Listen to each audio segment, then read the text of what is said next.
Good evening, and welcome to This Week in Paranormal, the show that looks into the mysterious, the unexplained, and the otherworldly.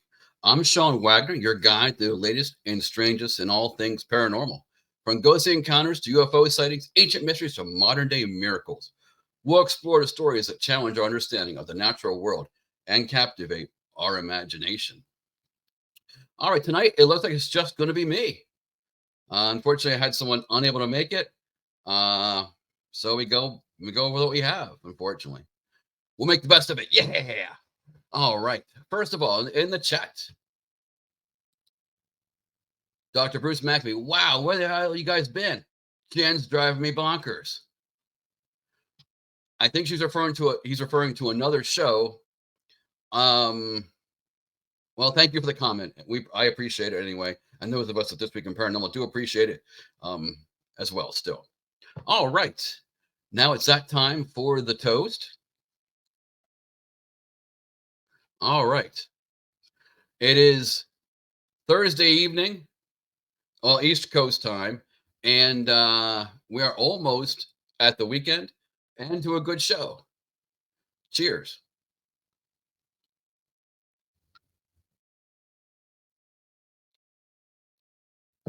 All right. Wherever you are in chat, please feel free to say hello. All right. Let's get on to stuff right now. And if you are in chat, you have a question, please put them in all capital letters, and I will get your question and comments. And also feel free to say whatever you want about clips and pictures. It's just you and I, so we're working together tonight. All right. This video is just a UFO over Chile. Is all I have on this one, unfortunately. Here we go.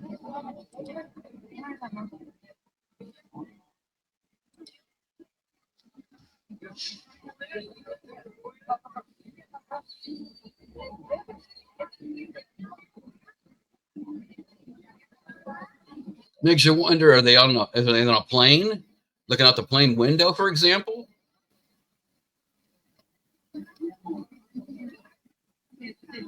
At least for the video, and they embedded the picture onto it of the plane, not the plane, but of this object in computer.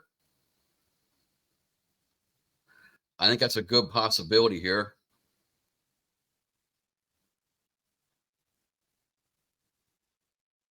Please feel free to comment what you think it is.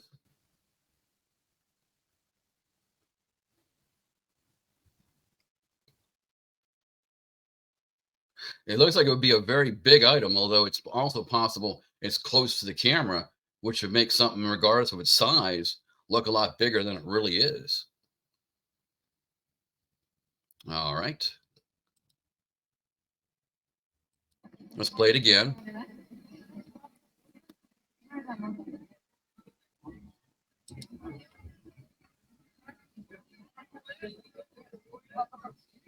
There is some audio coming through. Can you hear it?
All right. Any ideas what you think it is? Any thoughts, comments? Also, if please help us out for the algorithm. Please feel free to give us a thumbs up or a like. That would help us out. And consider subscribing on YouTube as well. Thank you. We appreciate that all here. All right, let's move on to the next one. This involves a orb from Australia that stops right in front for a while and then takes off in a really high speed.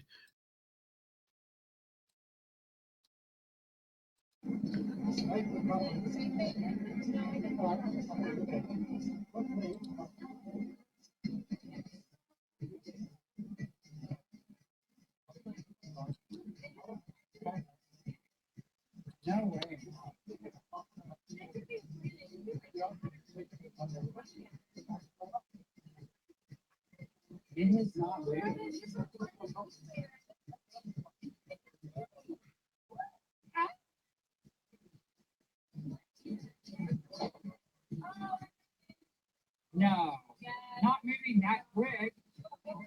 Let's take a look at something. We'll take a look in a moment here. Which side of that building it flew on? That's one thing that intrigues me. We're going to play here as well.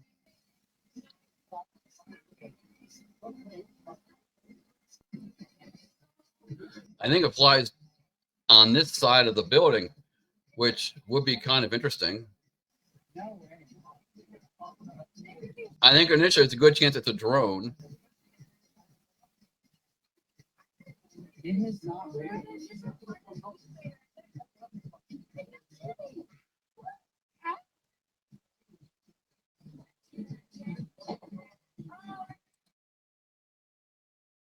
All right, see right there. It's on this side of that building. And whatever it is very small. It is a good distance. What do you guys think, though? I think there's a good chance, like I said, that it indeed is a drone. What are your thoughts? All right, we have an orb move slowly and an uphill trajectory. This is a special one. I got through a connection of mine. So it's not on the internet. And see what you think here, because I'm not sure exactly what it is. Here we go. Oh, wait, whoops. 1 second here. We're not sharing on screen here.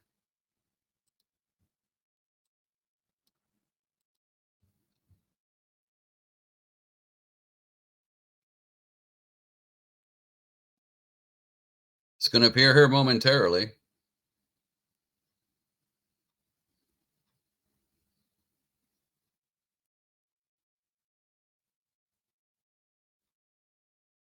It's interesting how it moves really slowly and then moves right along the edge of the camera.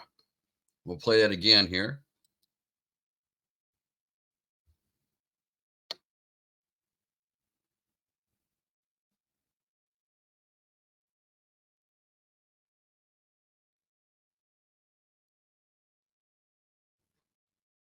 Initially, I thought it might be a raindrop, but a raindrop wouldn't go upwards.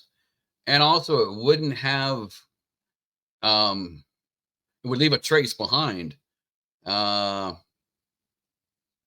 I'm not really sure what to make out of that. It has a, doesn't have much of a nucleus, and it's actually fairly dark, so it's not putting off its own light. A true orb that emits its own energy does take and will put off its own light as well. This even has IR light added onto it, and isn't putting off its own light. We'll check that out one more time so you can see there isn't much of a nucleus to it. It's mostly dark, really, and it's not able to put off its own light. I'm not sure what it is, though. Anyone have any thoughts?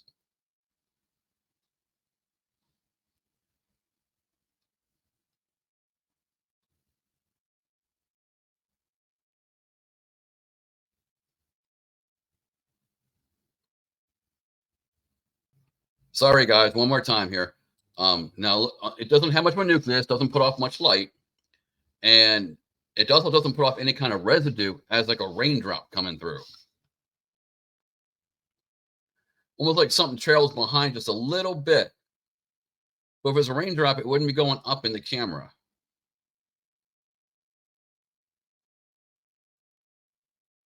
There we go. Any thoughts?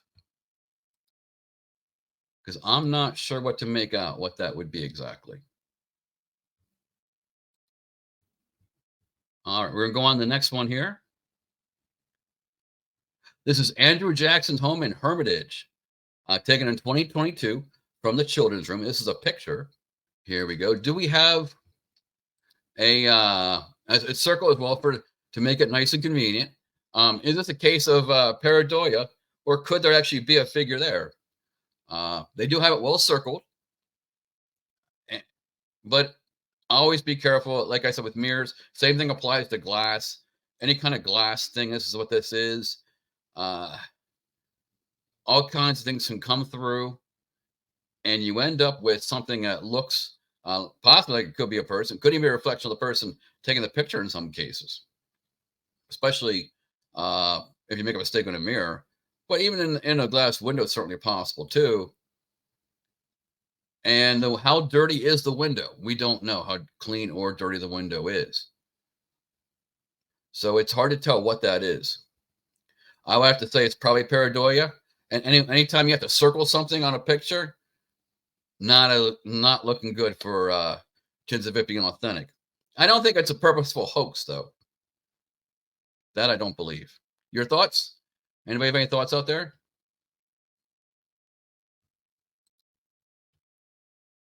All right. We're going to keep on going now. Next, we have broadcasts coming up.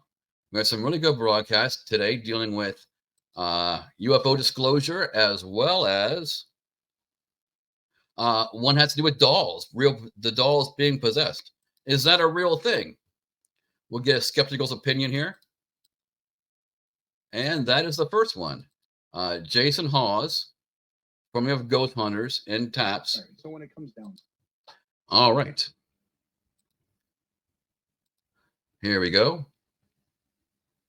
Comes down to that we got the most famous known dolls out there, I guess, which are Annabelle, Robert the Doll, and so forth. Right. What's the true history that you know about the doll known as Annabelle? I mean, I know it's nothing like the one that you've seen in the movies. Right. This not at all creepy thing, but it's just a Raggedy Ann doll. It is.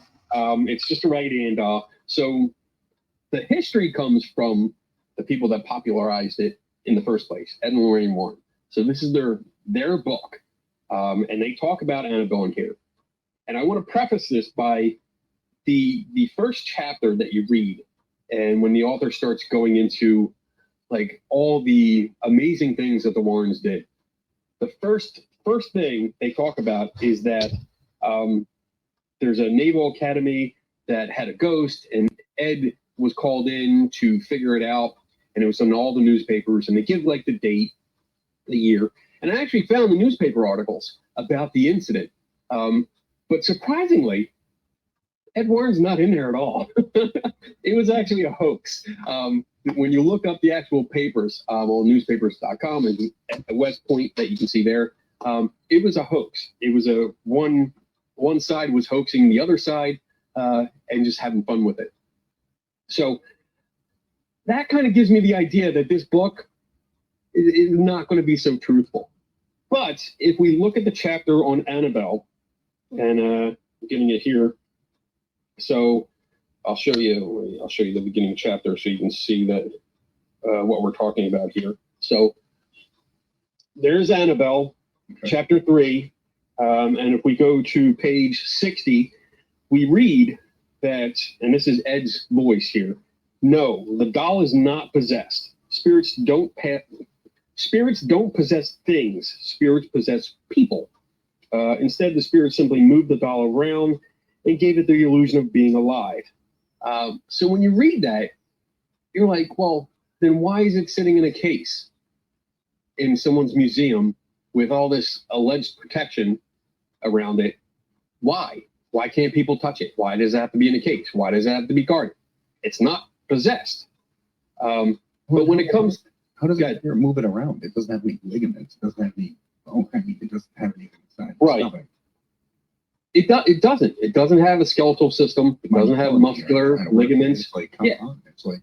There's nothing there. You basically would have to imagine, and again, I'm going to stress imagine, that if a ghost was real or a demon was real, they would have to move it around like a puppet, like we would. You pretty much have to hold it and kick its legs and do all this stuff.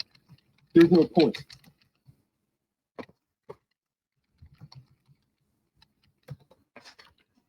All right.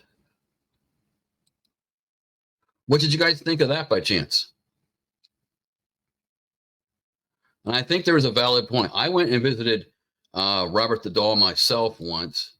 In the end, I was highly skeptical. I was not allowed to shoot video on it when I was there, and I wasn't overly impressed. All right, at this time we have Dalen Spratt of Ghost Brothers. And, all right, 1 second here.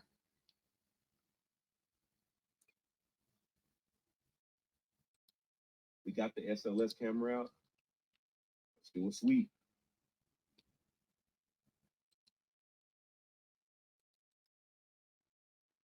Okay. So I know a lot of y'all don't trust this SLS camera, and that's cool. So this is what we're going to do to identify a hit. Headstones and trees and branches do pop, just like you see now. But anything that lingers around or is in an area that seems like there shouldn't be, we will ask something very simple of the anomaly. We will ask for it to raise its hand. If it raises its hand, I say we can put it one step closer to being something worth investigating rather than just calling it out and off. See that registered on that tree branch or tree trunk. That looks like a whole person. Let's see. If you're standing in front of me, can you raise your hand above your head?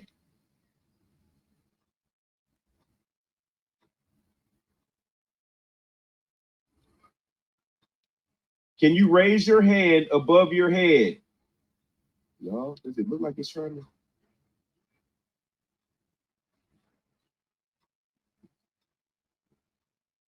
Oh, let me try to. So I'll play tough with the SLS camera. Because why is it registering arms and legs like that? Can you raise your hand above your head, please? I have one, but I'm highly skeptical of it because it likes to skeletonize literally everything. In Gettysburg, all kinds of trees would be skeletized, and it would actually freeze up. I promise I will not hurt or harm you. I just need to know if you're a person or just this tree. So I actually stopped using it. One more time. Can you raise your full arm above your head? It looks like he's trying to raise his hand, don't it?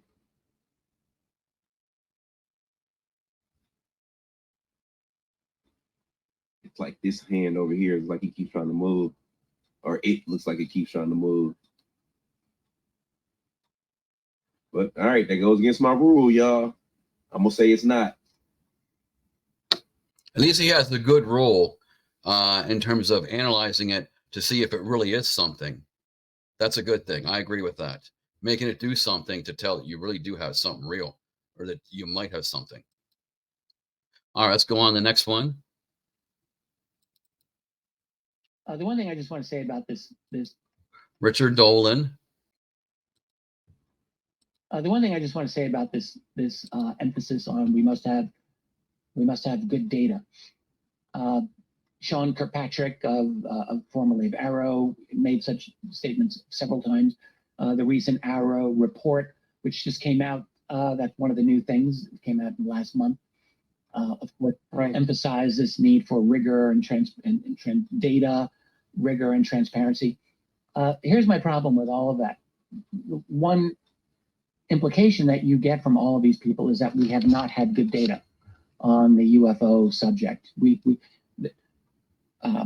What we have are these reports that you can just see they dismiss with a wave of a hand. And what I'm talking about are the thousands upon thousands and more thousands of eyewitness testimonies of UFOs over 70, 80 or more years. That just gets dismissed. That's not considered data. That's not even considered anything. So as if it never really happened. And that's horrible, because when you're talking about data, the human eyeballs and the human brain are the key data receptacles that we have as a species. We're quite good, in fact, at seeing things. We're quite good at hearing things. We're quite good as a species at perceiving the external world and making judgments based on it. We're not infallible, but we're pretty good. We've had very good success as a species in trusting our eyeballs for obtaining data. And so when you get these government people talking again and again about we need better data, I know what they're talking about, and we all want the best level of data that is possible. That includes all forms of electronic acquisition of data. Yes, no question. But to ignore, which is really what we're seeing, the mass of profound numbers of UFO experiences that people around the world have all the time. To me, that's not a good sign. And, I think responsible research needs to find a way to cut through that and to be able to resuscitate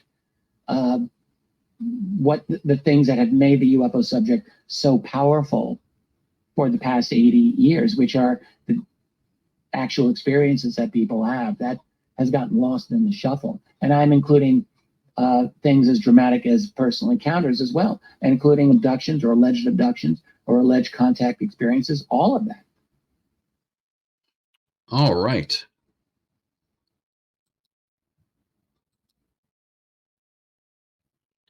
All right, we're going to move on to the next one. That's Richard Dolan about mutual disclosure. Now we're going to go to Paranormal Spectrum on Untold Radio Network. Where do we stand? Host Barnaby Jones speak with Brandon from Supernatural Inc. about UFO whistleblowers as well. And what they said here. There was a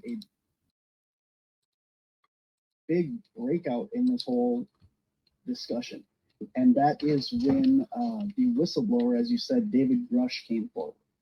Right. And David Grush was basically, he's a major player in the White House. He was in charge of briefing the president on a daily basis on all topics, not just UFOs. So he was read into a lot of the phenomenon, a lot of the military things, a lot of all of this stuff. And he came forward and said, if you're going to have these hearings, here is all the stuff that I know. And he gave Congress names, dates, evidence, everything. Now that's not in the hearing because a lot of that stuff, they keep saying things of you need to be read into certain things. Correct. Yeah, and it's a big need to know. That's the whole counterintelligence agencies or any type. If you don't need to know, they're not going to read you in. You're not going to hear it. And there's a lot of closed door hearings that you don't hear about. That's not publicized, and that's probably, hopefully, where that information is being divulged. Because if not, then that means they're not going to do it. Yes, those are skips. I don't know what it stands for. Right. But it's a skip. You hear them talk about it multiple times during that hearing, and they have had a skiff with David Grush since that hearing. So some of Congress and some of the people on that have had that. There was two other guys at that. One was Ryan Graves. He was a military witness that I believe he said that he saw one of these crafts on a military base. Correct. And he touched it. Right. Said that it like had a vibrating kind of feel to it and just weird stuff. I highly recommend, like I said, to go and check out that like hour or 2 hours long. But yes. So that's and if you go back and you watch the whistleblowers, I mean, there's some amazing info. Like one guy says that he was cut off by a UFO that had not only extraterrestrial but human military. Probably, hopefully, where that information is being divulged. Because if not, then that means they're not going to do anything. Yes, those are skips. I don't know what it stands for. Right. but it's a skiff. You hear them talk about it multiple times during that hearing, and they have had a skiff with David Grush since that hearing. So some of Congress and some of the people on that have had that. There was two other guys at that. One was Ryan Graves. He was a military witness that I believe he said that he saw one of these crafts on a military base. Correct. And he touched it. Right. Said that it like had a vibrating kind of feel to it, and just weird stuff. I highly recommend, like I said, to go and check out that like hour or 2 hours long. But Yes. so that But that's and if you go back and you watch the whistleblowers, I mean, there's some amazing info. Like one guy says that he was cut off by a UFO that had. Okay, forget it. All right, I'm sorry, it was my by mistake. All right, thank you. I think we had a major technical problem here. Hope I'm wrong. And if that's the case, I will be deleting this episode. Otherwise, if you still see it on here, it went through, and I'm very happy. But based on the number of viewers and such, we usually do a little bit better than this anyway. I want to thank everyone for watching. And we're going to take it out. So long.